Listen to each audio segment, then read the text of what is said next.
Welcome back to Sportsbook Review Videos as we start to run through Bet365's player props for the season-long passing, rushing, and receiving yards. We have reached the quarterbacks, and one of the first ones that I noticed here, all of which are in alphabetical order, was Andrew Luck at over-under 4,250 passing yards. Now, last season, he only played 7 games, was injured 2 separate times, but during those 7 games, he was on pace for 4,300 or more yards. This season, if a guy like Philip Dorsett can step up and be the receiver that they drafted him to be, Dante Moncrief continue to grow off his solid sophomore season. Of course, T.Y. Hilton needs to stay healthy all season. This is going to be a very viable passing attack.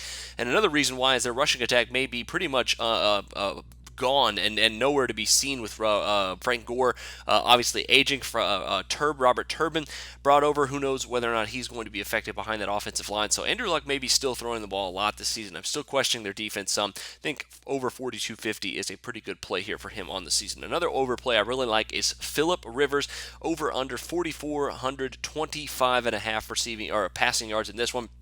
Not much of a running game last year, and a pretty damn awful defense as well. They fixed the defensive part at least a little bit. I still think they're going to give up some points, but their secondary is at least a little better.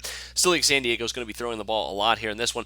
Their best running back last year was Danny Woodhead, and he caught more passes than he really had rushing attempts. Melvin Gordon is a very capable receiver as well if he gets going in his second season. Obviously, I like their defense a little bit better. Would like their defense a little bit better this season, but if Keenan Allen can stay healthy all year, they got Travis Benjamin over from Cleveland. This is going to be a pretty good passing attack as well. And I think they'll go over 4,425 yards in this one. Now, one of the under here I think I like is Matt Ryan. 4,435 and a half is his passing yards total this season. Obviously, he helped Julio Jones lead the league in receiving last year. 8-8 record. Obviously, I think they'll be a little bit better this year.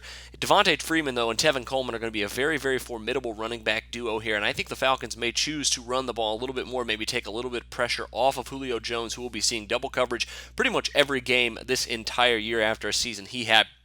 Ryan's offense obviously has been pretty good, but he is reaching age of 31 this season. He had his lowest quarterback rating since his sophomore year in the league last year.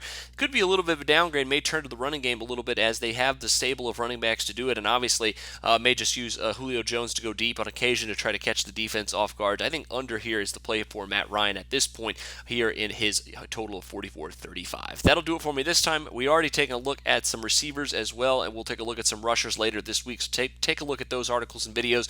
Make sure you get some good offseason prop betting picks here before we get the odds for whoever is going to lead the league in receiving, rushing, and passing. That'll do it for me this time. For Sportsbook Review, I'm Jordan Sharp. Always on the go? Bet365 has one of the top mobile platforms in today's market. Sign up today and don't let your busy life keep you out of the game.